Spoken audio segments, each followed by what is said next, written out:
and in the hour of need, the elves of the Falas came upon the host of Morgoth from the west. Then the orcs broke and fled, and the Eldar had the victory, and their horsed archers pursued them even into the Iron Mountains. Thereafter, Húrin, son of Galdor, ruled the house of Hador in Dorlomin, and served Fingon.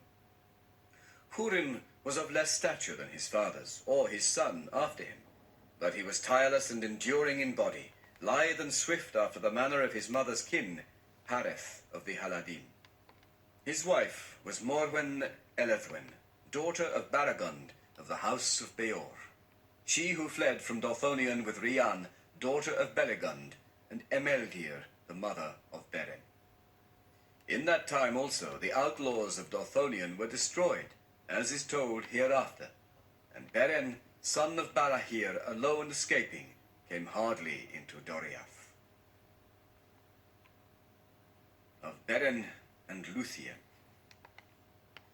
Among the tales of sorrow and of ruin that come down to us from the darkness of those days, there are yet some in which amid weeping there is joy, and under the shadow of death light that endures.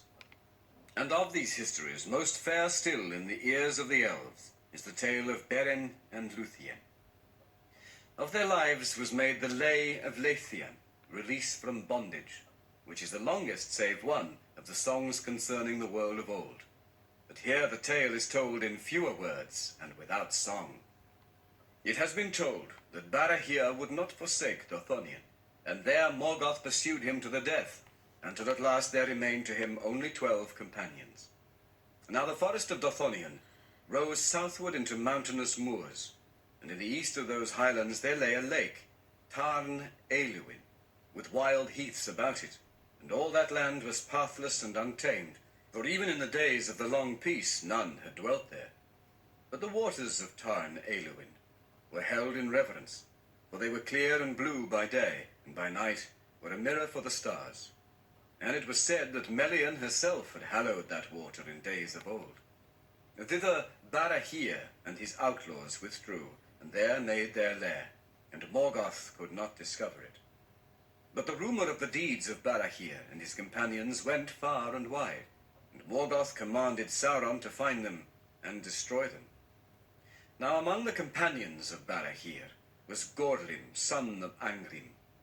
His wife was named Elinel, and their love was great ere evil befell. But Gorlim, returning from the war upon the marches, found his house plundered and forsaken, and his wife gone, whether slain or taken he knew not. Then he fled to Barahir, and of his companions he was the most fierce and desperate, but doubt gnawed his heart, thinking that perhaps Elinel was not dead. At times he would depart alone and secretly, and visit his house that still stood amid the fields and woods he had once possessed, and this became known to the servants of Morgoth. On a time of autumn he came in the dusk of evening, and drawing near, he saw, as he thought, a light at the window, and coming warily he looked within. There he saw Elinel, and her face was worn with grief and hunger, and it seemed to him that he heard her voice lamenting that he had forsaken her. But even as he cried aloud, the light was blown out in the wind, wolves howled, and on his shoulders he felt suddenly the heavy hands of Sauron's hunters. Thus Gorlim was ensnared, and taking him to their camp, they tormented him, seeking to learn the hidings of Barahir and all his ways. But nothing would Gorlim tell. Then they promised him that he should be released and restored to Elinel, if he would yield. And being at last worn with pain and yearning for his wife, he faltered. Then straightway they brought him into the dreadful presence of Sauron, and Sauron said, "I hear now thou wouldst barter with me. What is thy price?" And Gorlim answered that he should find Elinel again, and with her be set free.